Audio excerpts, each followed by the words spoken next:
Sure, recorded.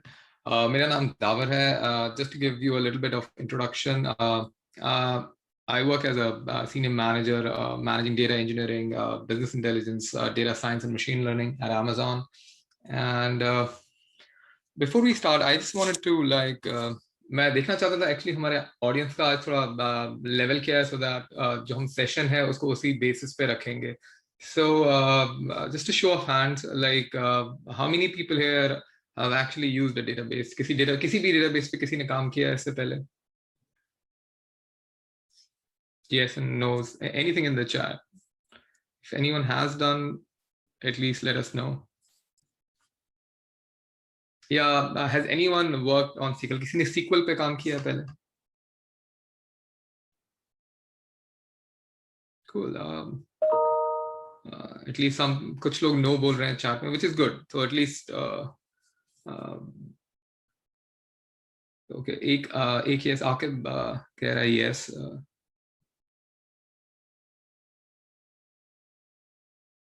ठीक है, तो मतलब थोड़ा बहुत मुझे लेवल का अंदाजा चाहिए था, सो दैट हम सेशन को भी उसी लेवल पर रखेंगे. तो आकिब ने बोला कि हाँ उन्होंने काम किया है किसी डेटाबेस पे या सीक्वल पे शायद, बट काफी लोग बाकी बोल रहे हैं नहीं उन्होंने नहीं किया है, उन्होंने कभी भी डेटाबेस पे या सीक्वल पे काम नहीं किया है. तो I keep it at the basic से शुरू करेंगे ताकि आप लोगों को ज्यादा फायदा हो. तो let us start. Let me also share my screen then.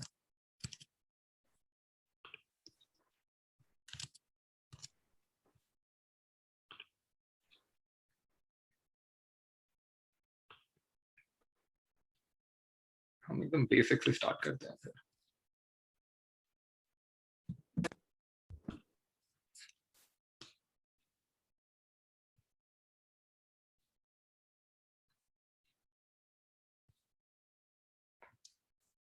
सो आज ये जो सेशन है पूरा ये 2 या 3 पार्ट्स में डिवाइड होगा. पूरा जो डेटाबेस का इंट्रोडक्शन है और फिर सीक्वल का. लेकिन आज हम मोस्टली फोकस करेंगे डेटा होता क्या है पहले. और आज का जो एजेंडा है उसका थोड़ा सा आउटलाइन बनाया हूं मैं कि पहले तो डेटा होता क्या है. लाइक आजकल हर जगह डेटा डेटा का चल रहा है, तो है क्या. उसके बाद डेटाबेस क्या होता है. फिर डीबीएमएस क्या होता है. आप लोगों ने ये सुना होगा, अगर पीपल कीप सेइंग डीबीएमएस, वो क्या होता है, यूज क्यों करते हैं उसको.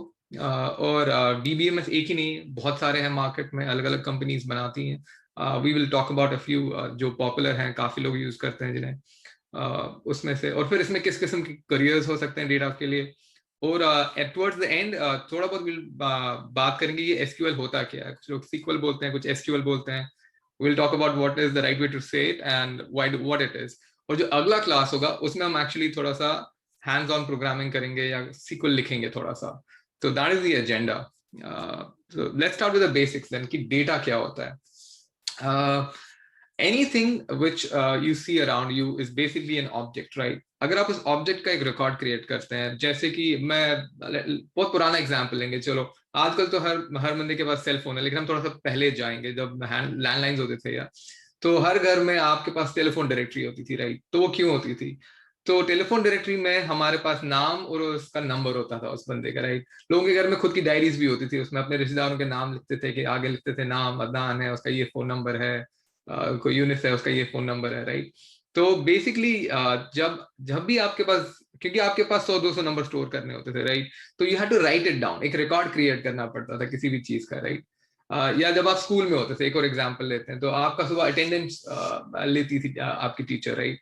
तो उसके पास भी वो 60-50 लोगों की एक लिस्ट होती, तो हर बंदे का नाम बोलती, तो रिकॉर्ड क्रिएट करती थी कि इस दिन चलो अदनान आया स्कूल, हाँ उसमें प्रेजेंट है, कोई नहीं आया तो वो एब्सेंट है, राइट? तो जब भी हम किसी भी चीज का एक रिकॉर्ड बनाते हैं ना, तो वो डेटा है. तो डेटा इज नॉट समथिंग कि भाई स्पेसिफिकली अगर डेटाबेस में तो ही है. रियल लाइफ में से भी आप कोई भी एग्जांपल लो, आपके पास कुछ लोग अगर जैसे कोई मोटरसाइकिल चला रहा है या गाड़ी चला रहा है, उसका नंबर होता है, राइट? तो आपका जो मोटर डिपार्टमेंट है उनके पास भी एक लिस्ट है कि हाँ भाई ये नंबर है, ये इस बंदे की फला की गाड़ी है, ये कौन सी गाड़ी है, राइट? तो कभी भी जब भी हम रिकॉर्ड क्रिएट करते हैं किसी भी चीज का, तो वो डेटा बन जाता है, राइट? और उस डेटा को अगर आप थोड़ा ऑर्गेनाइज करोगे तो फिर वो आपका इंफॉर्मेशन बन जाता है. तो what is a database then? तो लेट्स बी क्लियर कि फिर डेटाबेस है क्या.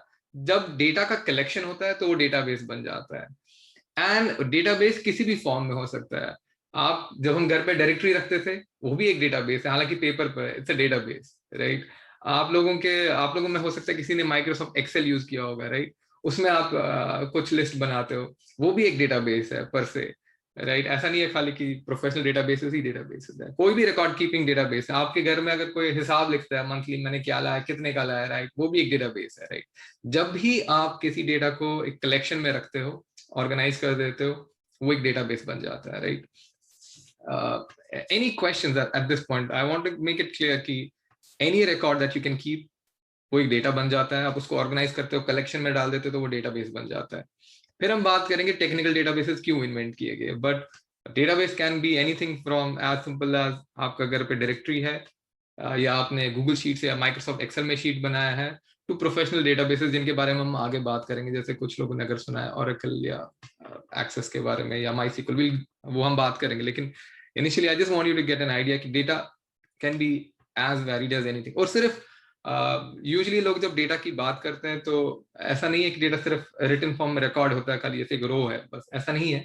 आपका आपके कोई अगर कॉलेज में है यहाँ पर, उनके पास आपका रिकॉर्ड होगा, नाम ये है, फर्स्ट नेम लास्ट नेम ये है, आपका डीओ भी क्या है, राइट? हो सकता है आप एडमिट कार्ड की आपकी इमेज होगी, तो इमेज भी डेटा भी हो सकती है।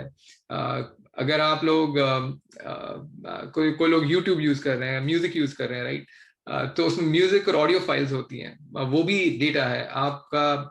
आप वीडियोस देखते होंगे, अगर कोई भी, जैसे अगर फेसबुक पे, इंस्टाग्राम पर है, या कोई टिकटॉक पर है, तो उस पर वीडियोस देखते हैं आप, तो वो वीडियो भी एक डेटा है, राइट? तो अलग अलग फॉर्मेट में डेटा आता है। This is important to realize कि सिर्फ टेक्सचुअल डेटा ही नहीं होता, ऑडियो विजुअल भी हो सकता है, इवन बाइनरी फॉर्मेट में हो सकता है। सो data can be in many formats. लेकिन हम जिस पे बहुत ज्यादा आज फोकस करेंगे हमारे सेशंस में, वो आपका टेक्सचुअल डेटा है, जिसमें आप नंबर्स और टेक्स्ट स्टोर करते हैं। This is the most common type का data, and that's why we'll focus a little bit more on it. But data can be of any format. That's just what I want to make sure that you guys understand. So what is a DBMS? Let's talk about that. DBMS का full form सबसे पहले तो है एक database management system. ये क्यों create किए गए? That's also important to know. जैसे मैंने कहा, data could be organize in any way. There was a time जब जैसे सेंसस के रिकॉर्ड्स होते थे, ये सब होता था, तो पंच कार्ड्स पेपर्स पे रखते थे। लेकिन एज मोर एंड मोर, जब ज्यादा से ज्यादा डेटा जब कलेक्ट करने शुरू किया लोगों ने, तो उसको ऑर्गेनाइज वे में रखना भी जरूरी था। जैसे अगर आपके पास समझो एक एक्सेल में आपका स्टूडेंट्स का रिकॉर्ड है, हम KEI के इसकी बात कर लें, एक में स्टूडेंट्स का रिकॉर्ड था, एक में इंस्ट्रक्टर्स का रिकॉर्ड है, किसने किस दिन कौन सा सेशन लिया इसका रिकॉर्ड है। तो ये जितना पर डेटा बढ़ता रहता है और उनके बीच में जो रिलेशनशिप्स होती हैं, इसको फिर आस्ता आस्ता मैनेज करना मुश्किल हो जाता था। किस डेटा का किसके साथ रिलेशनशिप है। जैसे अब स्टूडेंट ने अटेंडेंस का रिकॉर्ड आपने किसी ने मार्क किया, लेकिन उसने एज स्टूडेंट रजिस्टर ही नहीं किया था, उस टेबल में उसकी एंट्री नहीं है, राइट? तो ये मुश्किल हो जाता था। तो इसको ऑर्गेनाइज करने के लिए, एक तो ये इसका लॉजिकल ऑर्गेनाइजेशन का मसला था। दूसरा मसला ये भी था कि चलो आपके घर पे जैसे डायरेक्टरी थी, वो कांगड़ी में गिर के जल गई, किसी ने पानी डाल दिया उस पर, वो डिस्ट्रॉय हो गई, राइट? तो डेटा सिक्योर करना मुश्किल हो जाता था हार्ड सिस्टम्स पे, पेपर सिस्टम्स पे। बड़ी बार हम सुनते थे कश्मीर में, जैसे विंटर्स में किसी गवर्नमेंट डिपार्टमेंट में आग लग जाती थी, उनकी सारी फाइलें जल गई, तो खत्म हो गया डेटा, राइट? तो पेपर पे डेटा रखना हमेशा एक रिस्क होता था, डिस्ट्रक्शन का लिस्ट होता था, करप्शन का लिस्ट होता था, गलतियां आ जाती थी इजीली डेटा में, या अगर एक डेटा का दूसरे डेटा के साथ रिलेशनशिप है वो मेंटेन नहीं हो पाता था, तो रूल्स एनफोर्स नहीं कर पाते थे। इसलिए लोगों ने DBMS सिस्टम्स बनाए, डेटाबेस मैनेजमेंट सिस्टम्स। और ये करता क्या है बेसिकली? ये आपको एक पैकेज सॉफ्टवेयर देता है, जिसके अंदर आपके अंदर डेटा स्टोर करने की भी फैसिलिटी होती है।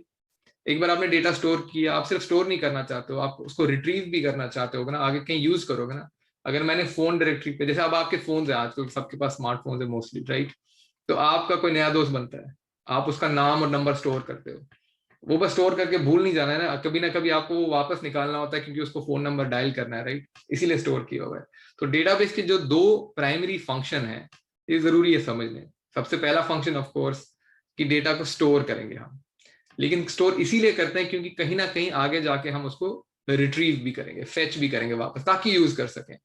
सो स्टोरेज और रिट्रीवल, ये दोनों प्राइमरी पिलर्स हैं किसी भी डेटाबेस के। उसके बाकी जो सारे फंक्शनलिटीज होते हैं, फीचर्स होते हैं, वो तो लाइक वो दीगर मसले हैं उसके, जैसे कि स्टोर कर लिया तो बैकअप भी रख सकता है ताकि डिस्ट्रॉय ना हो जाए। लेकिन प्राइमरी जो दो फंक्शन है, एक इनपुट का फंक्शन होता है जिससे डेटा स्टोर किया जाता है, और फिर एक रिट्रीवल का फंक्शन होता है जिससे आप स्टोर डेटा को वापस रीड कर सकते हो। थोड़ी बहुत हम लैंग्वेज की भी अब आस्ता आस्ता बात करेंगे। जब आप इनपुट करते हो, डालते हो डेटा डेटाबेस में, इसे राइट फंक्शन कहते हैं, right? You right into a database, you store data, but काफी टाइम पे यू लाइक जो टेक्निकल लैंग्वेज में लोग बोलेंगे, you right into a database, right? और अब जो डेटा ऑलरेडी स्टोर्ड है, you read it, you fetch it और रिट्रीव इट। तो इट्स द रीड ऑपरेशन। जहां पर भी आपको यूज करना है उससे पहले आपको डेटा वापस खींचना पड़ेगा डेटाबेस से, राइट? इसे रीड फंक्शन कहते हैं। सो राइट एंड रीड जो होते हैं, इसके दो इनपुट एंड आउटपुट के प्राइमरी फंक्शंस हैं डेटाबेस के। बट लेट्स अंडरस्टैंड लाइक थोड़ा बहुत कि why do we use a database then. And again, जैसे हमने बात की थी, अगर आप कोई भी आजकल आप एप्लीकेशन बनाओगे, आप वेबसाइट बनाओगे, आप फोन पे ऐप बनाओगे, या कोई फॉर्म आप ऑनलाइन फिल कर रहे हो, जैसे आपके ईआई का फॉर्म जैसे आपने फिल किया होगा, कभी रजिस्ट्रेशन की होगी, कोई अटेंडेंस मार्क कर रहे होंगे, राइट? कभी भी जब आप डिजिटल सिस्टम्स के साथ इंटरेक्ट करते हो, mostly they want to keep a record आपने उनके साथ इंटरेक्ट किया। जैसे अगर आप एडमिशन के लिए किसी कॉलेज का फॉर्म भर रहे हो, राइट? वो आपने ऑनलाइन एक फॉर्म किया, लेकिन उसके बाद उनको वो कहीं ना कहीं पीछे आपकी एप्लीकेशन स्टोर करनी है ना। ऐसा तो है नहीं कि जैसे पुराने जमाने में पेपर पे आपने एप्लीकेशन भरी थी, आपकी एक फाइल बनती थी, राइट? डिजिटल सिस्टम्स में भी ये नीड सेम है। अगर कोई इंटरेक्शन कर रहा है हमारे सिस्टम के साथ, हम उसका कहीं रिकॉर्ड रखेंगे, और वो रिकॉर्ड रखने के लिए हमारे को बैकएंड में एक डेटाबेस क्रिएट करना पड़ता है।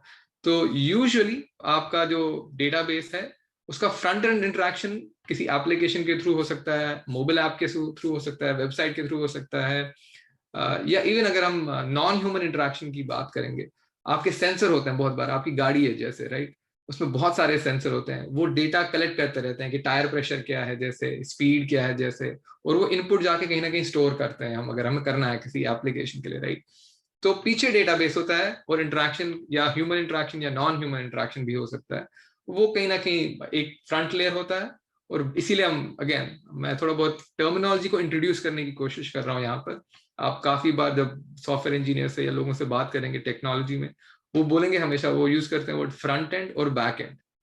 फ्रंट एंड यूजुअली आपका इंटरेक्शन लेयर होता है। जैसे आपने फॉर्म भरा ऑनलाइन वेबसाइट पे, इसका फ्रंट एंड जो है वो इंटरेक्शन लेयर है। लेकिन जो इसका बैक एंड होता है यूजुअली, वो आपका स्टोरेज लेयर, उसमें से एक लेयर आपका डेटाबेस होता है। फ्रंट एंड से डेटा इनपुट होता है, और बैक एंड डेटाबेस में स्टोर होता है। This is the write operation. फिर आप अगली बार जैसे लॉग इन करोगे, आप अपना उसमें लॉग इन करते हो, वहां से डेटा वापस भी खींच सकते हो, रीड ऑपरेशन होता है। यहाँ पर शायद कुछ लोग ईमेल यूज करते होंगे, it's a good example, right? आप जैसे जीमेल या याहू मेल, कोई भी मेल यूज कर रहे हो, राइट? आप अपना अकाउंट लॉगिन और पासवर्ड उसमें डालते हो, वो आपको आपका इनबॉक्स में से सारी ईमेल वापस दिखाता है कि देखो इतनी ईमेल्स आई आपको, राइट? ये क्या है? ये यही सिस्टम है। जीमेल में आपका एक फ्रंट एंड वेबसाइट है, बैक एंड में उनके पास डेटाबेसेस है जहां आपकी सारी ईमेल वो स्टोर करते हैं। जब आप कोई नई ईमेल लिखते हो, भेज देते हो, वो भी स्टोर करते हैं। किसी ने आपको ईमेल भेजी है, वो भी स्टोर करते हैं। So you right into their database, you read from their database. So ये इंटरेक्शन होता है रीड राइट ऑपरेशन का डेटाबेसेस के साथ। और इसीलिए हम इन्हें यूज करते हैं, क्योंकि किसी भी चीज में जहां हमारे को सिस्टम ऑफ रिकॉर्ड क्रिएट करना है, और जो आजकल मोस्टली चीजों में होता है, बहुत कम चीजें हैं जहां पर आप सिस्टम ऑफ रिकॉर्ड नहीं क्रिएट करते। आपका व्हाट्सएप है जैसे, चैट ऑलमोस्ट सब लोग यहाँ यूज करते हैं, राइट? आप एक मैसेज लिखते हो और भेज देते हो, व्हाट्सएप वाले वो पीछे डेटाबेस में स्टोर करते हैं और दूसरे वाले बंदे को भेजते हैं। जब वो बंदा खोलता है तो उसके लिए रीड ऑपरेशन होता है, आपके लिए राइट ऑपरेशन था, राइट? लेकिन आपकी चैट की हिस्ट्री भी तो होती है ना, आप स्क्रॉल अप करते हो। अगर आप डिलीट नहीं करोगे तो सालों साल तक जो हिस्ट्री है वो स्टोर्ड ही होती है। वो कहाँ पर है? वो एक डेटाबेस में है, व्हाट्सएप कंपनी के, right?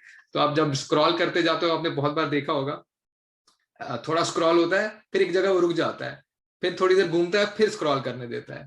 That's a very good example कि उनके लोकल डेटाबेस में उतना ही डेटा था पहले कैश में आपके, थोड़े आपने और आगे गए, फिर वो एक और डेटाबेस को बोलता है कि थोड़ा और पुराना मैसेजेस भी दिखाओ, थोड़ा और पुराना मैसेजेस भी दिखाओ। तो वो बुला रहा है डेटा वापस, रीड ऑपरेशन कर रहा है डेटाबेस के साथ। So usually in any system आजकल जो भी आप यूज करोगे, उसमें कहीं ना कहीं पीछे एक डेटाबेस होता है, और एक फ्रंट एंड होता है जो आपका इंटरेक्शन लेयर होता है।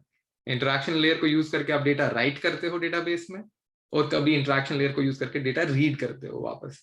सो like I am going to pause here a little before we talk about more professional databases, but any questions on this idea of कि ये data होता क्या है और database क्या होता है, हम क्यों यूज करते हैं इसे? If anyone has any questions, because I want to keep it interactive. मैं सिर्फ लेक्चर नहीं देना चाहता हूँ, मैं चाहता हूँ कि आप लोग समझें इसको सचमुच. So अगर किसी के पास कोई क्वेश्चन है, पहले हम उसकी बात करेंगे. इंफॉर्मेशन एंड डेटाबेस को कैसे डिस्टिंग्विश कर सकते हैं? आपका क्वेश्चन है हम इंफॉर्मेशन डेटाबेस में कैसे डिस्टिंग्विश कर सकते हैं, राइट? यस, मतलब दोनों में क्या फर्क होता है? किन दो में basically? Information and database. Database आपका एक सिस्टम है, जैसे आपने बचपन में वो डायरेक्टरी बनाई थी ना, वो आपका सिस्टम है, वो डेटाबेस है. उसके अंदर जो आपने स्टोर किया, जैसे आपने एक पेज पे लिखा, आपने फर्स्ट पेज पे अदनान है, उसका फोन नंबर ये है, ये जो एलिमेंट आपने इसके अंदर 2 लिखे ना, ये डेटा है. सिस्टम जो है, आपकी किताब जो थी जिसमें आप लिख रहे थे, वो आपका डेटाबेस है. उसके अंदर जो लिखा आपने, वो आपका डेटा है. आपके व्हाट्सएप में अगर हम दोबारा वो एग्जांपल लेंगे, उसके पीछे एक डेटाबेस है, सिस्टम है. उसमें आपने जो अपने चार्ट भेजे, वो डेटा है. किस टाइम पे भेजा, क्या चार्ट था, राइट? ये स्टोर करते हैं वो लोग, ये डेटा है. स्टोर जिस चीज में करते हैं, वो डेटाबेस है. Make sense? हाँ बिल्कुल, thank you so much. Container समझो, गिलास है, फिर उसमें पानी डालते हैं, जो पानी डाला उसमें, वो आपका डेटा है. गिलास आपका डेटाबेस है. Yes sir. किसी का और कोई सवाल है? बेसिकली इतना क्लियर हो जाना चाहिए कि डेटा क्या है, डेटाबेस क्या है और क्यों यूज करते हैं.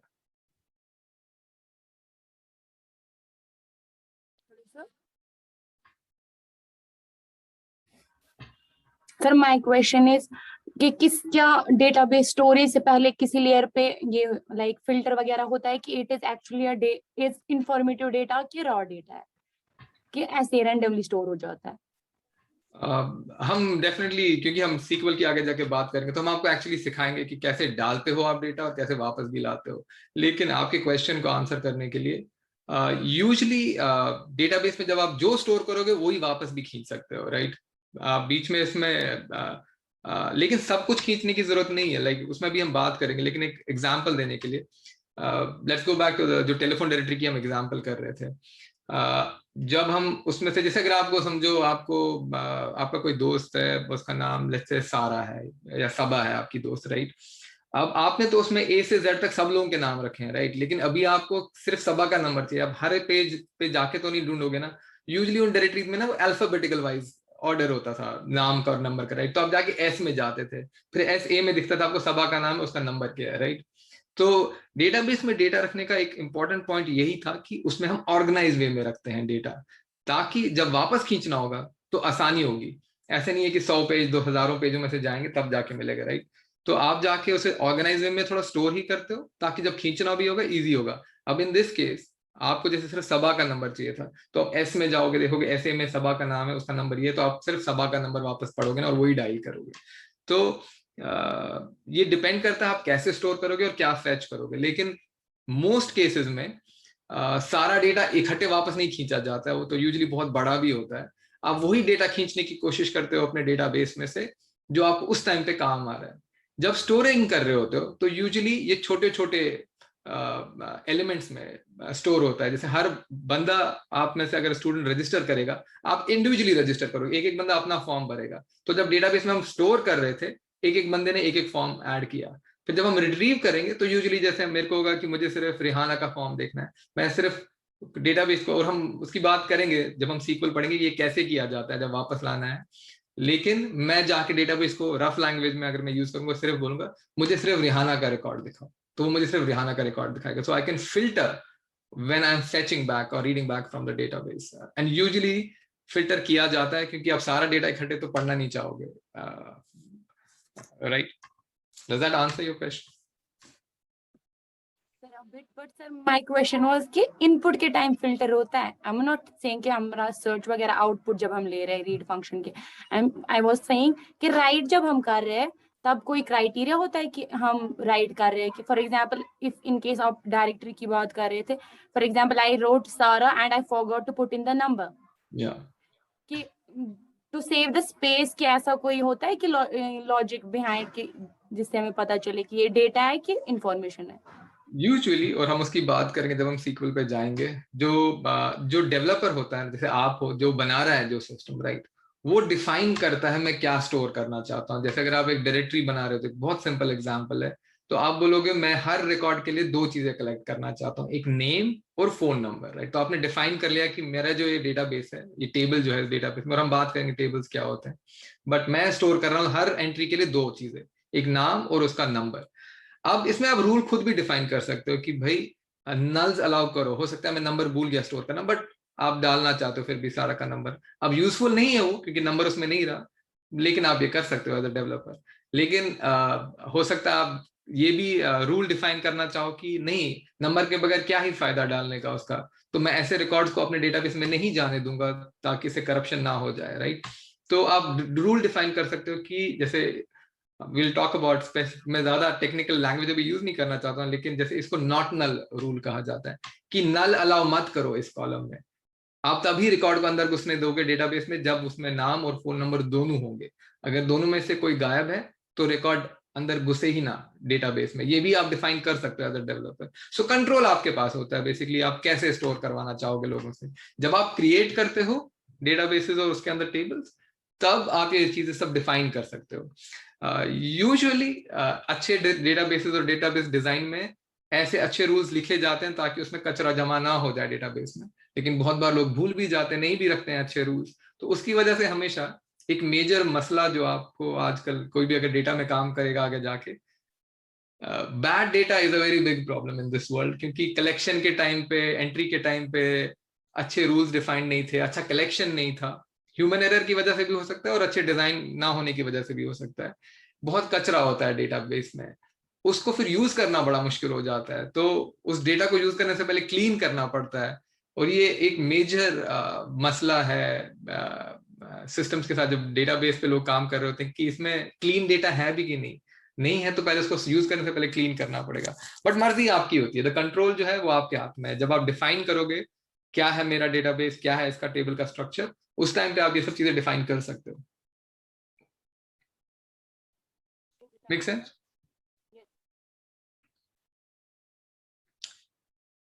All righty. Any other questions?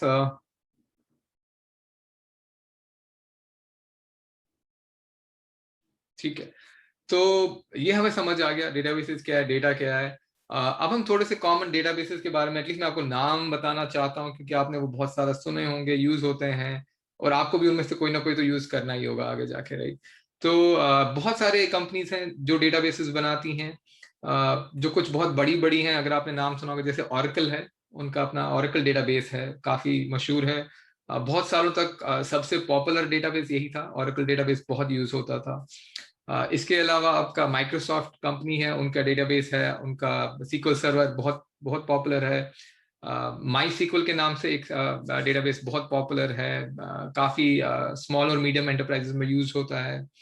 इसके अलावा आपके कुछ अब ओपन सोर्स सिस्टम्स आने लगे हैं। आपका पोस्टग्रेस नाम का डेटाबेस बहुत फेमस है, तो वो भी काफी चलता है। पोस्टग्रेस ओपन सोर्स है, कुछ कंपनीज ने अपने प्रोडक्ट्स निकाले हैं उसके ऊपर, जैसे AWS का बहुत फेमस है अपना रेडशिफ्ट डेटाबेस उनके नाम का, वो फेमस है। उनका एक दूसरा डेटाबेस डायनामोडीबी भी फेमस है। बट ये 5-6 बहुत ज्यादा फेमस हैं, लेकिन डेटाबेसेस हजारों हैं दुनिया में जो यूज होते हैं। आपको सब जानने की जरूरत नहीं होती है, 2-3 पे मोस्टली काम होता है। इंसान के करियर में 2-3 यूज होते हैं मोस्ट कॉमनली। अगर आप खुद से एप्लीकेशन, मीडियम स्केल एप्लीकेशन बना रहे हो, तो आप माई सीक्वल यूज करोगे। काफी बैंक्स जो ये सब लोग हैं, काफी वो लोग ओरेकल यूज करते हैं बहुत ज्यादा, ओरेकल डेटाबेस। या DB2 भी है IBM का। जो आजकल बड़े बड़े लार्ज स्केल पे डेटा वेयर हाउसिंग का काम हो रहा होता है, उसमें रेडशिफ्ट AWS का बहुत चलता है। जहां आपको फास्ट ट्रांजैक्शंस बहुत चाहिए होते हैं, जैसे आपका अगर आप Amazon.com यूज कर रहे हो या Flipkart यूज कर रहे हो, जहां पर लाखों कस्टमर यूज कर रहे होते हैं at the same time, massive parallel processing चाहिए होती है, तो वहां पर DynamoDB जैसे डेटाबेसेस बहुत पॉपुलर हो गए हैं। आपको ये सब उतना जानने की अभी जरूरत नहीं है, बट ये जानने की जरूरत है कि एक ही डेटाबेस नहीं है दुनिया में। बहुत सारी कंपनियों ने बहुत सारे हजारों डेटाबेस बनाए हैं। ये 4-5 वो हैं जो ऑलमोस्ट हर जगह यूज होते हैं, तो इनमें से कोई ना कोई, अगर आप में से आगे जाके कोई भी डेटा पे काम करेगा तो इनमें से एक या दूसरा जरूर यूज करोगे आप लोग आगे जाके। लेकिन ये जानना जरूरी है कि डेटाबेसेस अलग अलग होते हैं। अब before we go into what is SQL, मैं 2 मिनट सिर्फ बात करना चाहता हूँ कि हम ये पढ़ क्यों रहे हैं ये सब, इसमें करियर का क्या स्कोप है। इसमें 2 मेजर स्कोप्स होते हैं आपके करियर में। अगर आप आईटी में किसी भी जॉब में एज ए सॉफ्टवेयर इंजीनियर काम करोगे, राइट, कोई ऐप डेवलपर करना चाहता है, कोई खुद का वेबसाइट पे काम करना है या सॉफ्टवेयर बनाना चाहता है, हर सॉफ्टवेयर में आपके पीछे एक डेटाबेस होगा ही होगा। आप लोगों में से अगर कोई जैसे जावा प्रोग्रामर है या कोई भी प्रोग्रामर, किसी C++ का प्रोग्रामर या कुछ भी, जो भी एप्लीकेशन बनाओगे, तो उस टाइम पे भी even as a software developer आपको थोड़ा बहुत नॉलेज चाहिए ही होता है डेटाबेस का, क्योंकि हमेशा आपकी, जो मैंने जैसे बोला था, फ्रंट एंड होगा और बैक एंड होगा, आपको डेटाबेस के साथ इंटरेक्ट करना पड़ेगा। ये आपका इनडायरेक्ट यूजेज होता ही होता है डेटाबेस के साथ इंटरेक्शन का। लेकिन अगर आप लास्ट अब 10 सालों को देखोगे और फ्यूचर को देखोगे, डेटा का एक अपना पूरा डोमेन ही बन चुका है जहां पर डेटा रिलेटेड करियर्स ही होते हैं। जैसे आपने आजकल बहुत ज्यादा सुना होगा कि डेटा साइंस या मशीन लर्निंग का काम हो रहा है, डेटा इंजीनियरिंग का काम हो रहा है, बिजनेस इंटेलिजेंस का काम हो रहा है, बिजनेस एनालिस्ट के जॉब्स होते हैं। तो एक पूरा एक बहुत सारे ऐसे करियर के फील्ड बन चुके हैं जहां पर कोर ही डेटा है। और इसको जानना जरूरी है, ये क्यों है। अगर आप अपनी लाइफ्स को देखोगे, अगर हम 20 साल पहले चले जाएं, तब बहुत कम सिस्टम्स में डेटा का यूज होता था। आपकी पेमेंट कैश में होती थी, जैसे दुकान पे जाते थे, आप उसको बोलते थे, वो आपको कोई सामान देता था। ऑनलाइन ई कॉमर्स का कोई कॉन्सेप्ट नहीं था, सोशल मीडिया नहीं था, सब कुछ इतना डिजिटल नहीं था। पेपर पे फॉर्म्स होते थे, आपकी बहुत सारी चीजें आपकी नॉन डिजिटल थी। लेकिन अगर आप आज का टाइम देखो, ऑलमोस्ट हर चीज डिजिटाइज हो चुकी है, हर बंदे के पास फोन है, अब सब कुछ फोन से हो जाता है। आपका सोशल मीडिया इतना प्रेवलेंट हो चुका है, आपके फॉर्म ऑनलाइन एप्लीकेशन सब डिजिटाइज हो चुके हैं। Almost everything that we do now is digital, और ये चेंज ही होता जा रहा है आगे जाके। अगर आप और जैसे 10-20 साल की बात करोगे, आपकी गाड़ियां वाड़ियां सब खुद चलने लगेंगी, सेल्फ ड्राइविंग आ जाएगा। तो इसके पीछे सब क्या है, ये जो सारा पूरा एआई और मशीन लर्निंग का नया फेज चालू हो रहा है, इसके बेस पे सिर्फ डेटा होता है। डेटा के ऊपर एल्गोरिथम्स लिखी जाती हैं, मॉडल्स लिखे जाते हैं, उसी से मशीन लर्निंग और डेटा साइंस बनती है। आप अपना फ्लिपकार्ट यूज कर रहे हो, वो आपका डेटा लेते हैं, उसको यूज करते हैं आपको और सामान बेचने के लिए।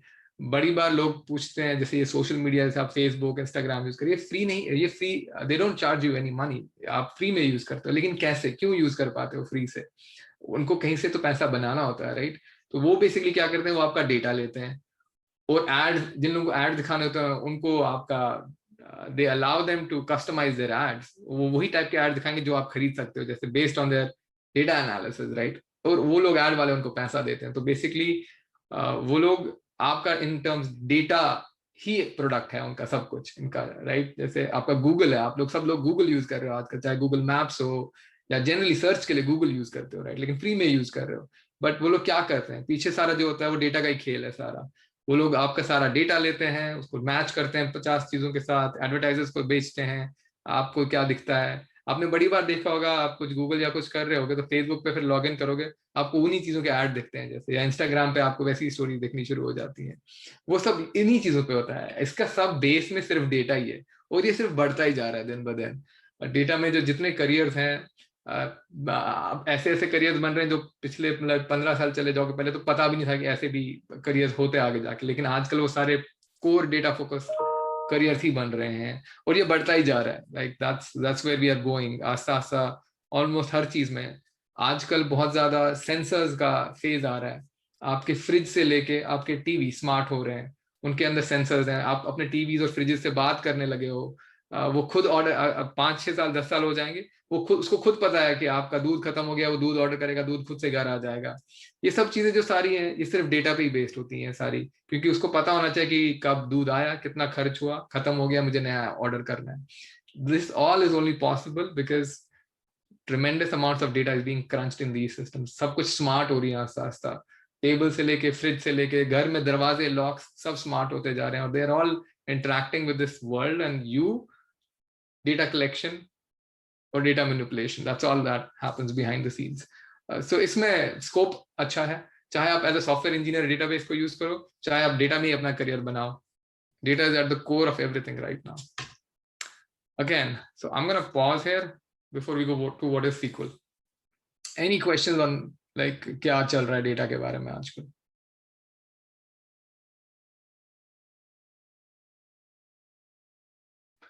Cool. Then we will move on to how is data stored, and let me bring the right word. यहाँ से थोड़ा सा डिस्कशन हम टेक्निकल करेंगे आगे जाके, क्योंकि मैं आप लोगों को एक मेंटल मॉडल देना चाहता हूँ कि स्टोर कैसे होता है डेटा लॉजिकली, और असली में कैसे होता है उसकी भी थोड़ी बहुत बात करेंगे, और फिर अब इसमें हम डालें कैसे डेटा और खींचे कैसे वापस डेटा। हमने जो रीड और राइट की बात की, हम उन दोनों में जाएंगे। सो थोड़ा बहुत यहाँ से आगे टेक्निकल होएगा, लेकिन अगर किसी को भी लगेगा कि मैं बहुत ज्यादा टेक्निकल जा रहा हूँ या सिंपल नहीं है समझने के लिए, तो प्लीज मुझे रोकें और हम आराम से डिस्कस कर सकते हैं। Again let's take a very simple example. समझो आप कोई वेबसाइट यूज कर रहे हो, आपको समझो आप KEI की वेबसाइट यूज कर रहे हो, आपको रजिस्ट्रेशन करनी है। लेट्स से सिंपल एग्जांपल उसकी, हम आप लोग वेबसाइट यूज कर रहे हो KEI की, राइट? और समझो जब आप जाते हो वेबसाइट पे तो वो आपको एक फॉर्म भरने के लिए देते हैं, राइट? जैसे आपको वो बोलेंगे अपना नाम डालो, उसमें नाम क्या है, आपका DOB क्या है, राइट? मेरी हैंडराइटिंग बहुत गंदी है, सॉरी फॉर दैट, बट हम बेसिकली इतनी चलो बात कर लेते हैं। मतलब लेकिन और भी चीजें हो सकती हैं, आपको एड्रेस मांग सकते हैं, आपका ईमेल मांग सकते हैं, आपका कॉन्टैक्ट नंबर मांग सकते हैं, एक पूरा फॉर्म होगा, राइट, रजिस्ट्रेशन करने का। मैं सिर्फ दो यहाँ पर लिख रहा हूँ जगह की वजह से, बट अल्टीमेटली ये होएगा ऐसे। तो इसके पीछे क्या होगा, वो बेसिकली यहाँ पर समझो इनके पास एक डेटाबेस है। यूजुअली डेटाबेसेस को इस तरह रिप्रेजेंट करते हैं, but bad hand writing here and bad drawing. But जब आप ये फॉर्म दबाते हो, यहाँ पर कोई सबमिट बटन होता है यूजुअली, या अप्लाई बटन होता है, यहाँ पर एक बटन होगा बेसिकली कोई भी। आप इस पर जब क्लिक करते हो ना, ये करता क्या है पीछे बिहाइंड द सीन्स, ये एक डेटा का पैकेट भेजता है बेसिकली पूरा, जिसका स्ट्रक्चर आप डिफाइन करते हो या कुछ करते हो। ये आपका डेटाबेस है। काफी बार डेटाबेस को लोग शॉर्ट में DB बोलते हैं, just to get into the language. पर ये जब आता है ये पैकेट, और यहाँ पर आपने क्या किया होता है, जब आप पहले एप्लीकेशन बना रहे होगे, राइट, आप बेसिकली एक टेबल डिफाइन करते हो, टेबल का एक स्ट्रक्चर डिफाइन करते हो। आप बोलते हो यार ये टेबल है, इसका नाम, इसको एक नाम दोगे आप। समझो हमने इसका नाम दे दिया स्टूडेंट्स, इस टेबल का नाम, ठीक है। इसका आपको स्ट्रक्चर भी डिफाइन करना पड़ता है उस टाइम पे। जैसे आपने बोला कि इसमें 2 कॉलम्स, हम 2 पीसेस ऑफ इंफॉर्मेशन कलेक्ट करेंगे, तो एक कॉलम हम नेम रखेंगे, ठीक है, और एक हमने उसका DOB रखा, राइट। 2 चीजें हम कलेक्ट कर रहे हैं हर स्टूडेंट के बारे में फॉर्म से, नेम और डेटा। यहाँ पर ये एग्जाम्पल ले रहा हूँ मैं, आप बहुत सारी और भी चीजें कलेक्ट कर सकते हो। जितनी चीजें कलेक्ट करना चाहोगे उसके लिए नए नए कॉलम यहाँ डिफाइन कर सकते हो, और आगे जाके उसमें कोई मसला नहीं है। बट आपने ये एक स्ट्रक्चर डिफाइन कर लिया कि भाई आगे एक फॉर्म है, उसमें से हम नेम और DOB कलेक्ट कर रहे हैं, वो उसको सबमिट करता है, तो ये राइट ऑपरेशन होता है, इसको हमने बोला था ये राइट ऑपरेशन होगा। और पीछे डेटाबेस में आपने एक टेबल डिफाइन किया होगा जिसमें वही कॉलम होते हैं जो आपने आगे भी दिखाए थे, जैसे नेम और डेट ऑफ बर्थ, राइट। तो समझो पहली बार कोई स्टूडेंट आया, समझो जैसे मैं आया, तो मैं यहाँ पर अपना लिखूंगा, नाम भरूंगा, जैसे मैं लिखूंगा मेरा नाम ये है जी, चलो ये दिस इज माय नेम, और मैं अपना DOB यहाँ पर कुछ लिख दूंगा, XX रख दूँ फॉर एग्जाम्पल राइट नाउ। जब मैं ये रजिस्टर बटन दबाऊंगा, पीछे जाके ये इस टेबल में ये यही स्टोर करेगा, बेसिकली नाम में स्टोर करेगा दाव, और डेटाबेस में मैंने यहाँ XX स्टोर किया तो XX स्टोर हो जाएगा। एक रिकॉर्ड इस टेबल में अब घुस गया एक स्टूडेंट का। कोई और स्टूडेंट आएगा, समझो कोई स्टूडेंट है आदिल आया, उसने यहाँ पर फॉर्म भरा, आगे वो सबमिट करेगा अपना फॉर्म, तो पीछे यहाँ यही स्टोर होगा, आदिल हो जाएगा उसका, समझो YY डेटाबेस, राइट, जो भी है उसका। तो ऐसे जितने स्टूडेंट फॉर्म भरते जाएंगे, ये भी एक एक रो हर स्टूडेंट के लिए भरता जाएगा। ये एक लॉजिकल फॉर्मेट होता है, ऐसा नहीं है कि अंदर डेटाबेस में सचमुच एक ऐसा एक्सेल शीट जैसा जो वो भर रहा है। बट एक लॉजिकल अंडरस्टैंडिंग के लिए मॉडल इजी होता है कि एक टेबल डिफाइन किया जाता है, उसमें कॉलम्स और रोज होती हैं आपकी, मतलब कॉलम्स वर्टिकली, रोज हॉरिजॉन्टली, राइट। हर कॉलम आपका एक डेटा एलिमेंट रिप्रेजेंट करता है। जैसे यहाँ पर पहला कॉलम नेम था, दूसरा कॉलम डेट ऑफ बर्थ था, और जो उसमें हर रो होती है इसको हम रिकॉर्ड बोलते हैं, कुछ लोग टपल भी बोलते हैं, रो भी बोल सकते हो, रिकॉर्ड भी बोल सकते हो, बट इसकी हर रो एक एंट्री को रिप्रेजेंट करती है। यहां से एक बंदे ने एक फॉर्म भरा, वो एक रो बन गई, दूसरा बंदा आके भरेगा, दूसरी लाइन बनेगी, तीसरा आएगा तो तीसरी लाइन बनेगी। तो over a period of time ये एक पूरा डेटा स्टोर होने लगता है इस टेबल में। एक डेटाबेस में हजारों टेबल भी हो सकते हैं, राइट? ये ऐसा नहीं है, दैट्स व्हाई हम डेटाबेसेस यूज करने लगे, वरना अगर एक एक यूज करना होता तो पेपर पे भी ठीक ही थे। बट क्योंकि आपके डेटाबेसेस में हजारों, जितने भी आप टेबल डिफाइन करना चाहो कर सकते हो, राइट? बट एक टेबल का ये स्ट्रक्चर होता है, columns and rows. Columns represent करती है हर डेटा एलिमेंट को, और रो रिप्रेजेंट करती है हर रिकॉर्ड को। ये आपका राइट ऑपरेशन होता है। समझो कल को जाके हमारे को इसमें से वापस खींचना होगा, हम एक रीड ऑपरेशन भी कर सकते हैं कि भाई मुझे दावर का रिकॉर्ड वापस दिखाओ, ये आपका रीड ऑपरेशन होता है। और हम वो देखेंगे कैसे करते हैं, बट एटलीस्ट आप ये बेसिक समझिए कि लॉजिकली हम एक टेबल डिफाइन करते हैं, उसका हम स्ट्रक्चर डिफाइन करते हैं, स्ट्रक्चर में आपके कॉलम्स डिफाइन होते हैं, और आप हम सीक्वल में जब जाएंगे हम इसके बारे में और बात करेंगे, लेकिन आप इसके बारे में इसको बोल भी सकते हो। जैसे ये नेम जो है ये एक अल्फाबेटिकल कॉलम है, डेट ऑफ बर्थ में यूजुअली आप डेट स्टोर करना चाहते हो, राइट? तो आप डेटाबेस में जब डिक्लेयर करोगे, जब ये स्ट्रक्चर, और हम करेंगे वो, but it will at least you can define basically कि इसका स्ट्रक्चर क्या होगा और उसका हर कॉलम जो होगा उसका डेटा टाइप क्या होगा। अगेन थोड़ी मैं लैंग्वेज इंट्रोड्यूस कर रहा हूँ ताकि आप लोग भी कंफर्टेबल हो जाओ इंडस्ट्री में कैसे इसके बारे में बात करते हैं। So you have a table, उसके कॉलम होते हैं, उसके रोज होते हैं, आपका हर जो कॉलम है उसका डेटा टाइप डिक्लेयर कर सकते हो आपकी, ये इसमें अल्फाबेट्स हैं, इसमें डेट स्टोर करना है। तो is this mental model at least clear कि हम लॉजिकली टेबल से रिप्रेजेंट करते हैं डेटा को, और टेबल में एक कॉलम होता है, एक से ज्यादा भी हो सकता है, मतलब कॉलम्स होते हैं और रोज होते हैं, रो हर रिकॉर्ड को रिप्रेजेंट करता है। Any questions in this? ये समझना जरूरी है क्योंकि सीक्वल समझने के लिए ये समझना जरूरी है कि ये लॉजिकल रिप्रेजेंटेशन है टेबल में, और टेबल्स के रोज एंड कॉलम्स होते हैं।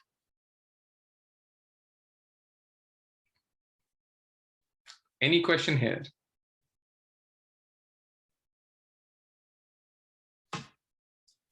ठीक है, great. Let me clean this up then.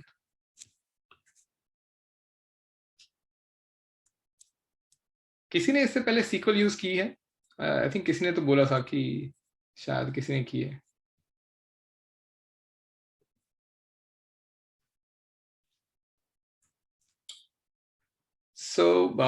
So what is SQL basically? हम उसकी बात करेंगे आज। SQL जो है शॉर्ट फॉर्म, जो ये स्टैंड करता है स्ट्रक्चर्ड क्वेरी लैंग्वेज के लिए, और ये क्यों बनाई गई ये भी जरूरी है। जब डेटाबेसेस इन्वेंट हुए, हमने जैसे बात की, डेटाबेस में दो ऑपरेशन फंडामेंटल होते हैं। आपको डेटा स्टोर करना होता है, उसके लिए आप राइट ऑपरेशन करते हो, आपको डेटा वापस लाना होता है, रीड ऑपरेशन होता है आपका, राइट? तो डेटाबेस के साथ इंटरैक्ट करने के लिए यू नीड अ लैंग्वेज। जैसे अगर आप फ्रांस जाओगे, फ्रांस में किसी से बात करने के लिए मोस्टली अगर उन्हें फ्रेंच आती है तो वो वही समझ सकते हैं, राइट? किसी भी सिस्टम के साथ इंटरैक्ट करने के लिए उसकी एक अपनी एक लैंग्वेज होती है। डेटाबेसेस के साथ इंटरैक्ट करने के लिए जो लैंग्वेज यूज होती है उसका नाम सीक्वल है। That's what SQL is. काफी लोग इसको एसक्यूएल भी बोलते हैं, कुछ लोग सीक्वल भी बोलते हैं, दोनों करेक्ट हैं। मोस्ट कॉमनली प्रेफर्ड सीक्वल होता है, बट दोनों करेक्ट हैं, आप कुछ भी बोल सकते हो। बट पॉइंट टू अंडरस्टैंड ये है कि डेटाबेस के साथ इंटरैक्ट करने के लिए, चाहे राइट हो या रीड ऑपरेशन हो, दोनों के लिए आप जो लैंग्वेज यूज करोगे डेटाबेस के साथ इंटरैक्ट करने के लिए, वो सीक्वल है। सीक्वल में आपके यूजुअली आपको 2-3 वर्ड्स इंट्रोड्यूस कराने के लिए, दो टाइप के सीक्वल में। The good thing about SQL, let's talk about SQL में अच्छा क्या है। सीक्वल लैंग्वेज जो है ये बहुत सिंपल है, इसका बहुत एक छोटा सा सिंटैक्स बेस है। प्राइमरली जो मोस्टली जो कॉमन कमांड है वो बहुत कम है, 5 या 6 हैं जो आप एक बार समझ जाओगे, उतना ही यूज होता है। फिर हाँ, फंक्शन और वो सब होते हैं, उसके तो बहुत सारे हैं, लेकिन सीक्वल सीखने में is one of the easiest languages. पूरे जो सॉफ्टवेयर डेवलपमेंट का लाइफ साइकिल होता है, ये सबसे इजी है। इसका स्ट्रक्चर बहुत ही कम चीजों पे बेस्ड होता है। एक बार आपको 4-5 चीजें आ गई तो basically you can use SQL thoroughly. तो it's one of the easiest languages to pick up. That's what I'm trying to say. SQL को यूजुअली दो पार्ट्स में डिवाइड करते हैं, एक डीडीएल जिसे बोला जाता है और डीएमएल होता है उसके बाद। डीडीएल जैसे हमने बोला यूज करते हैं हम स्ट्रक्चर डिफाइन करने के लिए। जब आपको उसको पहले डेटा स्टोर करने से पहले आपको उसका स्ट्रक्चर टेबल बनाना है ना डेटाबेस में, तो उस टाइम पे हम डेटा डेफिनेशन लैंग्वेज यूज करते हैं, इसीलिए इसे डीडीएल कहते हैं। You define your structure using this, और उसके बाद एक बार डिफाइन हो गया फिर उसके अंदर लिखना है, वहां से रीड करना है या चेंज करना है, अपडेट भी कर सकते हो, तो उससे हम डेटा मैनिपुलेशन लैंग्वेज कहते हैं, डीएमएल इसीलिए कहते हैं। मैं बस वर्ड्स इंट्रोड्यूस करा रहा हूँ, एक्चुअल यूज करने में आपको इनकी कोई जरूरत नहीं है, उसके कमांड्स ज्यादा इंपॉर्टेंट है याद रखने के लिए, बट क्योंकि इंडस्ट्री में ये यूज होता है, तो DML and DDL basically define करता है आपका स्ट्रक्चर, और डीएमएल फिर उसमें डेटा डालने में, खींचने में, उसे मैनिपुलेट करने में, चेंज करने में यूज होता है। So that's the two parts of it. Let's talk about जो एक चीज सीक्वल के बारे में I want to say is very very good is SQL बहुत इंग्लिश की तरह है, टेक्सचुअल है जिसे कहा जाता है। इसके कमांड्स जो हैं वो ऑलमोस्ट वही हैं जो आप इंग्लिश में आपके दिमाग में वर्ड आएगा ना, जैसे आपको कोई बोलेगा चलो स्टार्ट करना है, एक टेबल क्रिएट करना है, क्या कमांड है इसका, तो उसका कमांड भी क्रिएट ही है। चलो जी अब टेबल को गिराना है, ड्रॉप करना है, डिस्ट्रॉय करना है, तो उसका कमांड भी ड्रॉप ही है। अगर आपको टेबल को रीनेम करना है तो उसका कमांड क्या है, तो रीनेम ही है। आपको टेबल में डेटा इंसर्ट करना है, डालना है, उसका कमांड भी इंसर्ट ही है। अगर आपको टेबल में डेटा अपडेट करना है, चेंज करना है अगर वैल्यू जैसे, तो उसका कमांड क्या है, अपडेट ही है। अगर टेबल में डेटा डिलीट करना है तो उसका कमांड क्या है, डिलीट ही है। तो ये मैं एग्जांपल्स दे रहा हूँ, अभी याद रखने की जरूरत नहीं है, हम आगे जाके ये सब चीजें कवर करेंगे। लेकिन जो पॉइंट जो मैं बनाने की कोशिश कर रहा हूँ यह है कि सीक्वल बहुत इंग्लिश टेक्सचुअल है। जो इंग्लिश में वर्ड आप यूज करते हो, डेटा जैसे डिलीट करना है, उसका कमांड सीक्वल में भी डिलीट ही है, अपडेट करना है, अपडेट ही है कमांड। ये बहुत टेक्सचुअल है, इसीलिए सीक्वल को आप पढ़ भी सकते हो।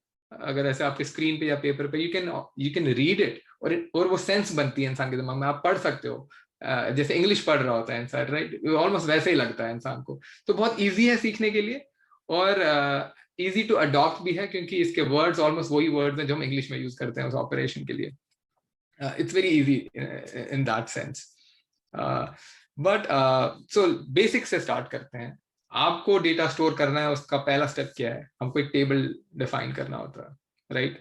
आज हम मोस्टली आज के लेसन में हम थोड़ा सा क्रिएट करेंगे चीजों को, फिर हम उसको उसमें से डेटा डालेंगे, डेटा खींचेंगे भी वापस। बट सबसे पहले एक टेबल बनाना है हमारे को, राइट। और मैंने कहा इसका जैसे इंग्लिश का वर्ड ही यूज होता है, इसका सिंटैक्स जो आपका है, लेट मी एक्चुअली इस पे लिखना है, अच्छा मैं यहाँ लिखूंगा।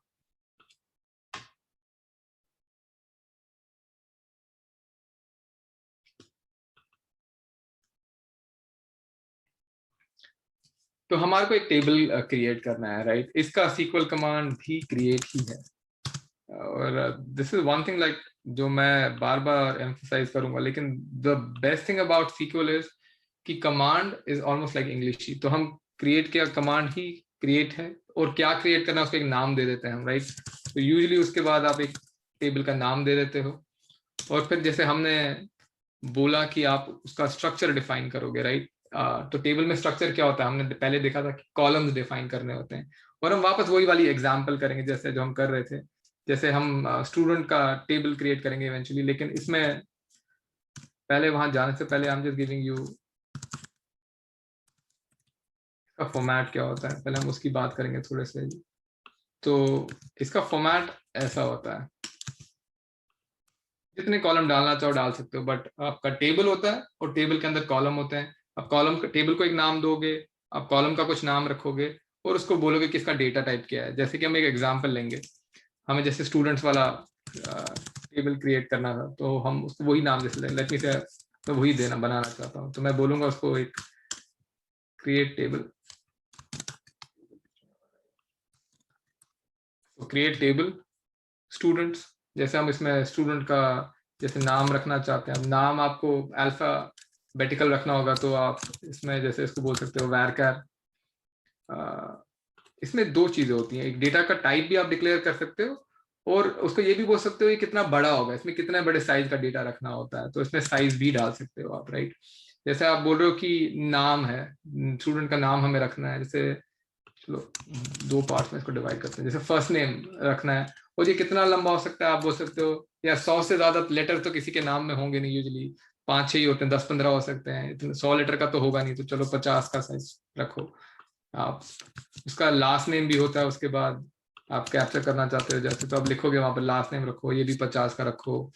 इसका डेट ऑफ बर्थ रखना चाहते हैं हम, अब ये डेट टाइप का होगा, राइट, तो इसको बोलोगे ये डेट टाइप का रख लो। उसके बाद हो सकता है आप उसका एड्रेस स्टोर करना चाहो, ये भी टेक्स्ट है, तो आप ये रखना चाहोगे, जैसे इसमें एड्रेस यूजुअली लंबे होते हैं तो शायद 100 रखना चाहोगे। और उसके बाद समझो आप उसका कुछ फोन नंबर स्टोर करना चाहते हो, तो आप उसमें उसको अब फोन नंबर्स हैं, राइट, तो कोई इंटीजर टाइप का रख सकते हो। इसमें अलग अलग टाइप होते हैं, जो मोस्ट कॉमनली यूज टाइप आपके यही होते हैं, टेक्स्ट होता है, varchar, डेट होता है, आपका नंबर रखना है तो इंटीजर। नंबर में आप 2-3 टाइप के होते हैं, बट जैसे इंटीजर होता है आपका, लेकिन अगर जैसे डेसिमल वाला कोई रखना होगा तो उसके लिए डेसिमल भी है, डेटा में आप वो रख सकते हो, कुछ भी रख सकते हो। ईमेल रखनी है वो भी टेक्स्ट ही होगी, बेसिकली कुछ भी, लाइक बट इस तरह आप एक टेबल को डिफाइन कर सकते हो। बेसिकली नाम देते हो, यहाँ पर आपने नाम दे दिया, स्टूडेंट्स आपके टेबल का नाम है, फिर उसमें कॉलम्स को डिफाइन करते हो कि क्या क्या कॉलम है इसमें, उसके हर कॉलम का एक नाम रखा जाता है और वो किस टाइप का कॉलम है, इसमें हम क्या स्टोर करने वाले हैं, कभी डेट स्टोर करने वाले हैं, कोई इंटीजर स्टोर करने वाले हैं, कोई varchar है, डेट है, जो भी है। बेसिकली आप जो जिस टाइप का डेटा उस कॉलम के अंदर रखना चाहते हो वो डिक्लेयर कर देते हो आप डिफाइन में। तो आप जब ऐसा बनाओगे तो बेसिकली लॉजिकली ये जरूरी है समझना, लॉजिकली समझो डेटाबेस के अंदर आप इमेजिन करो आपका एक टेबल बन जाता है। इन दिस केस मैंने ऐसा समझो रखा है, ऐसे समझो ये उतार देता हूँ। मेंटली इमेजिन करो डेटाबेस में एक्चुअली कुछ ऐसा बन जाता है। अब ये रियलिटी में ऐसा नहीं होता और एक्चुअली में क्या होता है वो भी हम बात करेंगे, लेकिन फिलहाल लॉजिकली अंडरस्टैंड करने के लिए आप ऐसे सोचो कि जब आपने ऐसे डिक्लेयर कर दिया तो ये अंदर ऐसा बन जाता है। इसको वापस अपनी जगह लाके, ये अंदर समझे एक ऐसा स्ट्रक्चर डिक्लेयर हो गया, टेबल आपका ये बन गया, और इस टेबल का नाम स्टूडेंट्स है, इसमें आपने ये सारे कॉलम डिक्लेयर कर दिए, ये आपने टेबल को क्रिएट कर दिया। अब टेबल क्रिएट किया है तो डेटा भी स्टोर करना ही होगा, राइट, ऐसे एमी तो नहीं क्रिएट किया होगा। तो अब टेबल में हमारा डेटा इंसर्ट करना है, तो इसका क्या कमांड है, फिर से वही कमांड है जैसे इंसर्ट का, इंसर्ट ही कमांड है, और इसीलिए like SQL is good because it's very textual. हम एक इंसर्ट कमांड भी सीखेंगे, मैं बस एक ओवरव्यू दे रहा हूँ, हम अगली क्लास में SQL में थोड़ा ज्यादा फोकस करेंगे, but I am just giving you. तो इंसर्ट का क्या है, सेम ऐसे ही होता है, इंसर्ट इनटू इसका कमांड है, और फिर आप वही सेम, अब इंसर्ट इनटू उसको बोलना भी पड़ेगा ना किस टेबल में डेटा डालना है, आपके डेटाबेस में बहुत सारे टेबल हो सकते हैं, तो किस टेबल में डालना है और फिर क्या डालना है, वैल्यूज क्या डालने हैं भाई। तो उसमें वही होता है, आप जैसे अगर जैसे मैं अपने केस में जैसे डाल रहा होता, जितने कॉलम है उतने वैल्यूज आप उसको डालो, जैसे जो भी है यहाँ पर समझो ऐसे है, एड्रेस में XYZ जो भी है, फोन नंबर में कोई भी जैसे आपका 9419 जो भी आपका नंबर होता, ईमेल में आपका जो भी होता, तो आप इसको बोल रहे हो बेसिकली कि भाई इस टेबल में, अब यहाँ पर तो टेबल नेम हमारे पता है, हमने ऑलरेडी डिक्लेयर किया कि इस टेबल का नाम स्टूडेंट्स है, स्टूडेंट्स टेबल में ये वैल्यूज डाल दे। और जब आप ये इंसर्ट कमांड रन करोगे तो लॉजिकली आप जो मेंटल मॉडल है आपका, समझो ये अंदर, इसके अंदर जो लॉजिकल आपका मॉडल है उसमें ऐसे डालेगा, इसको यहाँ ये डालेगा, यहाँ ये डालेगा, यहाँ पर ये डालेगा, यहाँ ये डालेगा, यहाँ पर ये डालेगा, जो भी आपने इसको लिखा बिल्कुल वो अपने अपने कॉलम में जाके फिट कर देगा।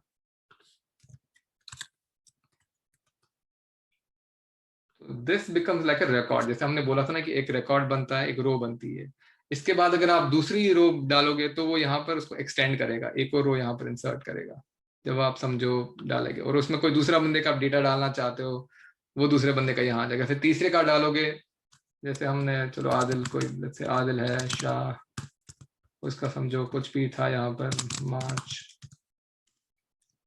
जो भी होगा उसका, whatever it is, ABC, जो भी एड्रेस है उसका, जो भी फोन नंबर है, जो भी ईमेल है,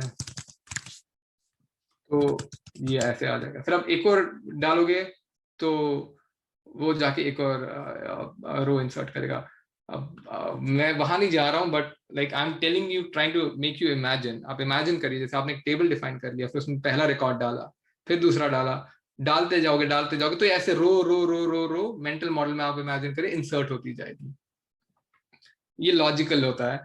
एक्चुअल डेटाबेस में हम जब बात करें, यूजुअली आप लोगों को वहां घुसने की जरूरत नहीं है, लेकिन ये याद रखो खाली एक पॉइंट कि ये लॉजिकली मैं आपको समझा रहा हूँ। ऐसा एक्चुअल डेटाबेस में ऐसे डेटा स्टोर नहीं होता अंदर, वो फ्लैट फाइल होती है अंदर। जैसे आपकी टेलीफोन डायरेक्टरी पुरानी वाली थी ना, वो वैसी होती है, उसका स्ट्रक्चर अलग होता है।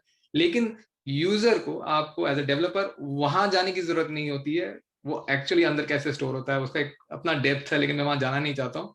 आपको इतना समझने की, मेंटली आप ऐसे समझोगे तो वो भी चलता है कि आप लॉजिकली इमेजिन करो, ये एक टेबल होता है, इसके अंदर कॉलम होते हैं, जब आप एक एक रिकॉर्ड डाल रहे हो तो वो एक एक रो उसके अंदर घुसा रहा है। अब जैसे हमने आपको बोला था, इंसर्ट कर दिया आपने वैल्यू, राइट। हो सकता है मेरे एड्रेस में यहाँ पर या गलती हो गई थी, या हो सकता है मैंने घर चेंज कर लिया, मैं पहले कहीं रहता था, अब मैं कहीं और रहता हूँ।